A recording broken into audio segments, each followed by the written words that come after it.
How's it going, everybody, and welcome to episode 224 of Master My Garden Podcasts. Now, this week's episode being the first weekend of May, we're going to look at what we can sow in the month of May, and these episodes tend to be very, very popular. It's kind of a nice way to keep reminding yourself of what to sow in the month ahead.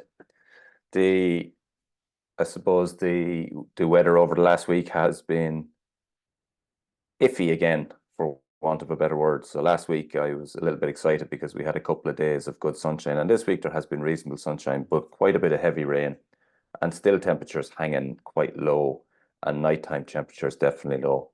And again, this week I see people struggling with different things. A lot of people, I suppose, after the couple of warm days, saw their tunnels and their greenhouses getting quite warm and put out tomatoes, and they got a bit of a stinging during the week. So it's still very early. Like for me, never even contemplate planting them out into the tunnel until June. So they're coming along nicely. No panic on them. But by next month, full month away before I'll actually plant them into the tunnel. And I know that's way behind what other people will be, but you just have to kind of understand and know your area and be very vigilant at this time of the year. Night frosts, they just don't like them at all. And as I say, I see a lot of people struggling with that this week.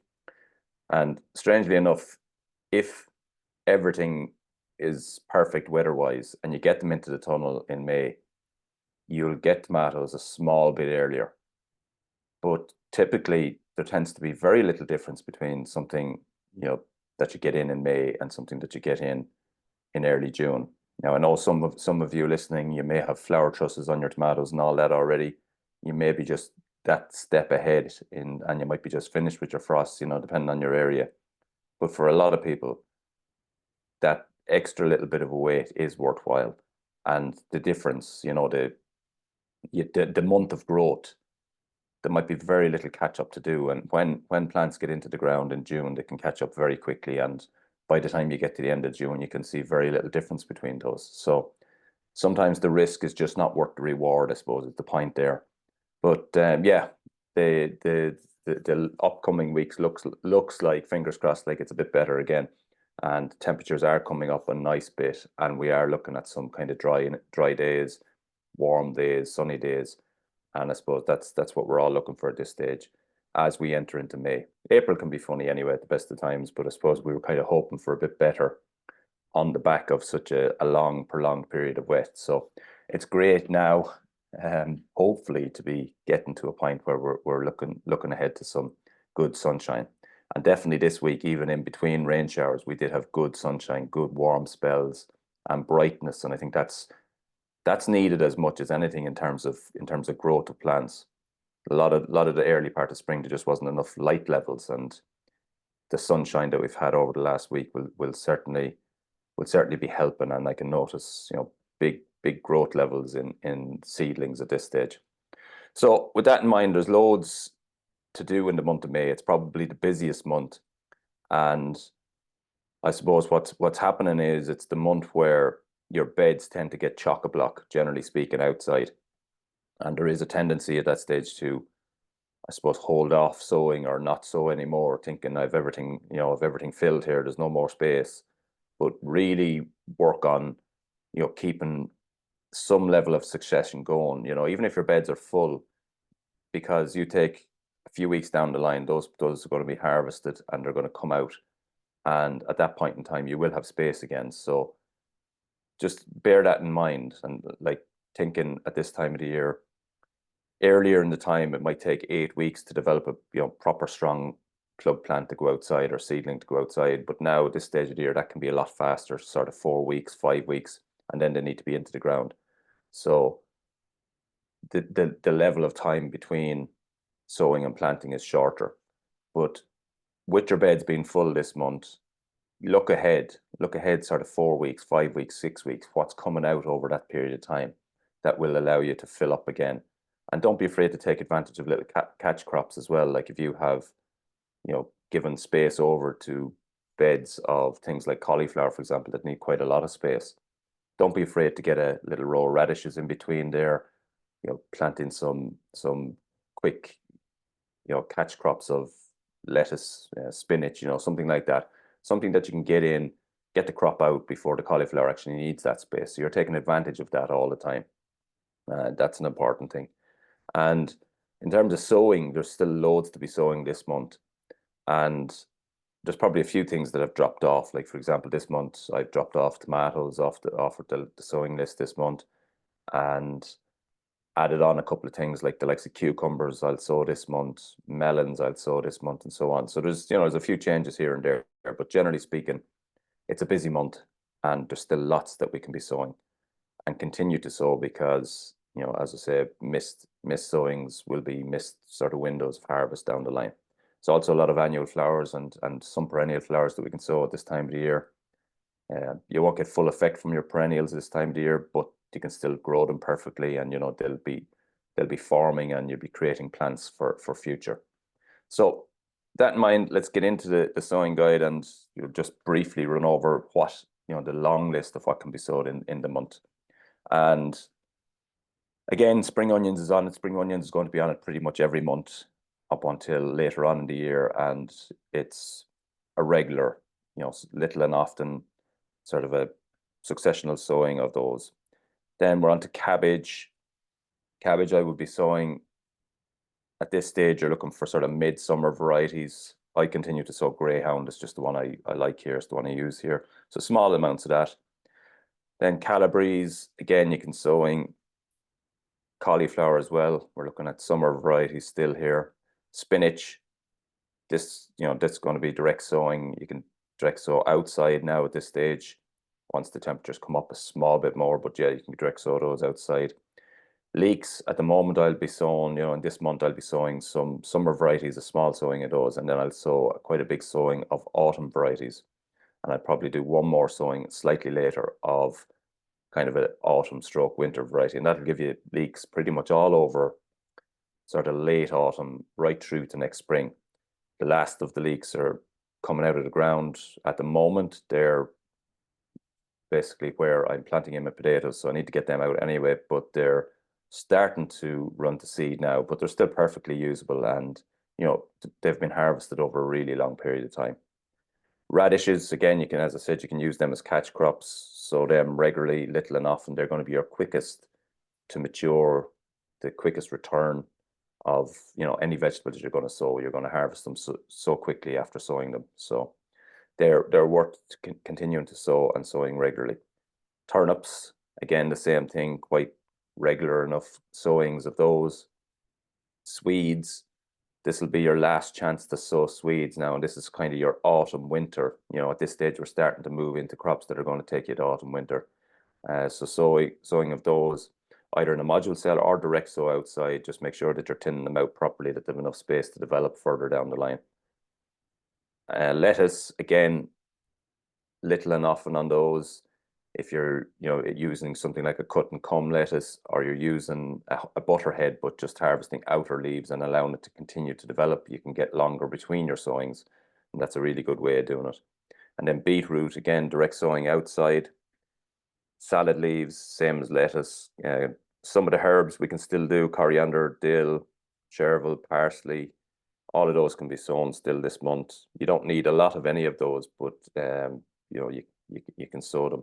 So, for example, coriander you'll probably do successionally, maybe once a month. But the likes of dill, chervil, parsley, just one or two sowings in the whole year is going to do you there. Basil, again, it's only this month that we can really sow that, and I won't do that even until later in the month. So you're looking for a lot of heat. Very Mediterranean, likes heat, likes dry compost as well. Obviously, it has to be some moisture in there, but generally speaking, they like to be a little bit drier. And yeah, later in the month, I'll sow those. Pak chai, not a huge fan personally, but yeah, they can be sown this month. Chard, the same. And then some of the warmer, or the ones that need a lot of warmth, the likes of cucumber, courgettes, sweet corn, French beans, pumpkin, squash, melon. All of those now I will sow. I've done a small bit of French beans already, but the rest of them I'll only do in the month of May. So that'll be late, and a lot of people will be talking about planting these out already, but just for me and my tunnel, it perfectly, it's perfect timing, because I can't get them into the ground until June anyway. So all of those. Melon, I didn't have any great success with last year, so I'm trying one that is suitable. It says on the pack suitable for outside, and I'm going to grow it inside in the tunnel. So I'm hoping that I can, you know, sort of meet a balance there and get some success with melons this year. Peas I'll be sowing this month. Celery I'll sow. Carrots and parsnips I'll be doing my direct sow outside this month. And typically with carrots I'll do 2 sowings to give me sort of long harvest up into autumn and winter. Parsnips, like the last of my carrots I dug out 2 weeks ago. Again, they're starting to regrow, but they're perfectly fine. And used the last of them 2 weeks ago. And for the first time this week, had to buy carrots. Now, parsnips, I probably have a week or 2 weeks max left in those, and then I'll be, buying again. But for the period of time, right through September, right through to now, I've been kind of harvesting. It's not huge amounts, but little and often. So you a couple of sowings of those, and you'll be able to get a long period of time out of it. And that's kind of, the full list. A few things have dropped off of this month, the likes of aubergines, chili peppers, anything like that. So if you're still looking to grow those in your tunnel this year, loads of time, but just get them now, get them as plants, and get them in, fairly soon, because they need a relatively long season, and that's why they've dropped off the seed sowing list. So yeah, there's still loads in terms of the vegetable garden that we can be sowing. Other things in the vegetable garden, like you can still plant potatoes, you can still plant onion sets. So secondary potatoes, typically at this stage, you're gone a little bit late for earlies in most areas. Now that doesn't mean you can't and you won't get something from them. You will, of course. But secondaries definitely, and main crop potatoes, definitely get those in. At the moment, ground temperatures have come up relatively good. So yeah, get them in. In terms of outside and the jobs that you're doing outside, in the vegetable garden, just continue to keep on top of weeds. If you're using no dig, keep your eye open, lightly till or lightly hoe the ground, or just hand pick any little seedlings that you see popping up, because they will seed into it, but little and often, and that'll keep, really keep on top of any weeds that might come up. Again, as we covered in recent episode, things like slugs can be a challenge. A lot of people still putting out, seedlings, young plug plants, and getting wiped out. Just be vigilant when you're putting them out. Slugs are inevitably going to be there at the moment, so you need to be using some form of control, some form of way of protecting your plants there. You've put all this work into sowing them, growing them, minding them over the last while. Don't just put them out and allow them to be taken away in one night. Keeping an eye out this month as well for carrot root fly, leather jackets, and other pests as the temperatures start to come up. So definitely protect carrots. Carrot root fly, can come out early. So just once you have them sown, once you have them germinated, and once they're forming leaves, get them covered, get them protected, and that'll make sure that you get a decent crop out of it. Elsewhere, then the vegetable in the garden, again, loads that we can be sowing. A lot of the flowers can still be sown. So you're looking at a lot of the annuals, even at this stage. May can still be sowing. I know you'll see all your bedding plants, your annual bedding plants in your garden centres as of today, or as of even a couple of weeks ago. But traditionally, people would have started sowing these in early May, and planted them out sometime in mid to late June, and that's still perfectly possible. So the likes of cosmos, cornflower can be direct sown outside if you need. Cosmos, better probably to raise it in little seed trays and then into plug trays. Zinnias, nasturtiums, petunias, sunflowers. Again, sunflowers, we grow them here, just something to do for Emmy, the 5-year-old here. She loves sowing those, so we'll only do them this month. But they'll grow extremely fast, and they'll be planted out then probably end of the month or early next month. They'll go out. Marigolds can be sown, calendulas can be sown, Nigelia, loving the mist, that can be sown this month. Even certain perennials can be sown, the likes of lupins, salvias, echinaceas, they can all be sown this month. So there's loads. Once you get temperatures up like that, there's pretty much, all the flowers sort of fall in. There's probably better times for certain things like sweet peas, but once temperatures are high like this, a lot of seed can be sown in this month. So it's a really, really busy month. Growth kind of really kicks off in the month of May. So that means you're keeping on top of your lawn, you're keeping on top of beds for weeding and so on. But and it is definitely probably the busiest month within the garden generally. It is also probably the most enjoyable because it's probably not warm enough yet for, generally speaking, for getting out and sitting out in the evening time too much. But there's extra daylight, extra long days, and it feels like you're making huge progress this month. Whereas when we start getting into June and July, you might want to start, getting more into the enjoying of the garden rather than the creating of the garden mode. But May is, as I say, probably the busiest month, generally speaking, in the garden. It's one that most people look forward to. It's one that there's a lot going on. It's one that you can see sort of real progress. Up until now, you've been sowing seeds, and you know progress and steps forward have looked slow. But May, things can kind of ramp up. And visually, if you look at the garden from the start of May to the end of May, there can be a massive change in terms of growth levels, in terms of what flowers appear, in terms of what vegetables are ready to harvest or being harvested. And there's a real sense of satisfaction in that.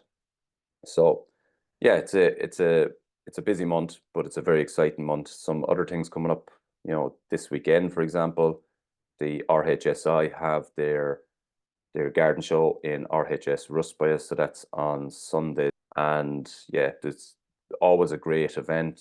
There's some very good speakers again this year.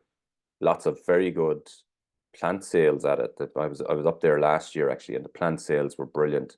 Lots of unusual stuff, lots of really good sort of different types of plants. There was a Mike from Shady Plants was there. There was somebody selling a lot of dahlia tubers. I forget the name of that company, but there was lots of dahlia tubers. There was, specialist nurseries, Camol and Potting Shed. There was loads of nurseries there, and lots for everyone to do. It's kind of a nice place to go with family as well. So for people who don't want to get dragged to, they don't want to get dragged to gardening things or gardening events, or kids that are given out that they don't want to go to a gardening show, there's lots to do there as well for children. So a great day out. And there's other stuff coming up. I'll keep you posted on them over the next few weeks. Any garden events that might be coming up in Ireland. But yeah, there's a busy month, lots going on. For me personally, I have a couple of garden talks going on. Some of them are with private groups. And then I have the Buds and Blossoms Festival just in early June. So I'll keep you posted on that as well. Some good speakers on on that event. And yeah, hopefully maybe we'll do a podcast with the speakers over the coming weeks and tell you more about what's coming up at that show. So Buds and Blossoms in June, and the Laois, part of the Laois Garden Festival. So yeah, there's loads going on in the garden. Busy month for sowing. Don't forget to keep sowing, because that will be crops that, if you don't sow them, that'll be crops that you'll miss out further down the line. And generally speaking, enjoy your busy month in the garden. It will be a busy month, and we'll keep you posted. Fingers crossed the weather is on the way upwards at this stage. Last week wasn't too bad except for some rain and some bits of cold, but we are seeing sunshine for the first time, and we expect, and fingers crossed, hope that will continue over the next couple of weeks. So that's been this week's episode. Thanks for listening, and until the next time, happy gardening.